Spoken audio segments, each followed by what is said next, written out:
అందరికీ welcome back to my channel Bharat.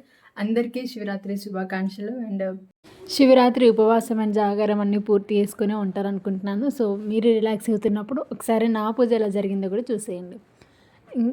పూజ ఈసారి ఎక్కువగా చేసుకోలేదు, జస్ట్ రెగ్యులర్గానే చేసేసుకొని గుడికైతే వెళ్ళిపోయామన్నమాట.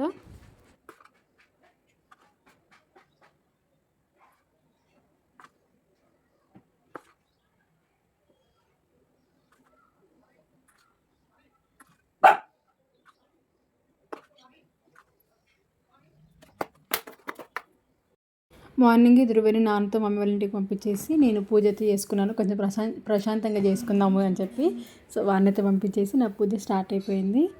పూజ అంటే ఒక్కదాన్నే ఉన్నాను కాబట్టి రెగ్యులర్గా చేసుకునేలాగే చేసేసుకున్నాను. శివుడికి అభిషేకం చేసేసుకొని నైవేద్యం పెట్టి టెంపుల్కి వెళ్ళిపోయాను.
ఇక్కడ స్వామివారికి అష్టోత్తరం చేస్తున్నాను. అంటే మరి నా వాయిస్లో పెడితే బాగుంటుందేమో అని చెప్పేసి అలా వాయిస్ ఎఫెక్ట్ పెడుతున్నాను.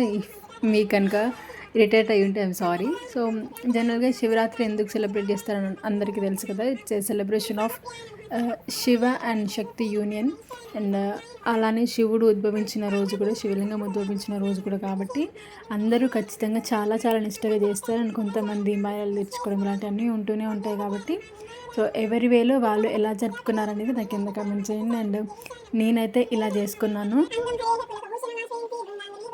ఫైనల్గా పూజ అయితే అయిపోయింది. ఇంకా స్వామివారి నైవేద్యానికి పులిహోర చేశాను అనమాట. పులిహోర చేసి ఇంకా పెట్టేసి మమ్మీ వాళ్ళ ఇంటికి వచ్చాను.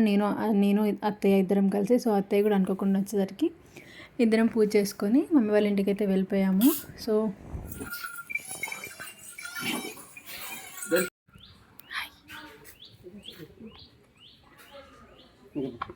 తిన్నావా?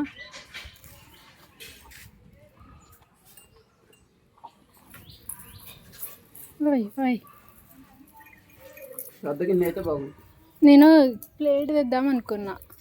తేనా ప్లేట్?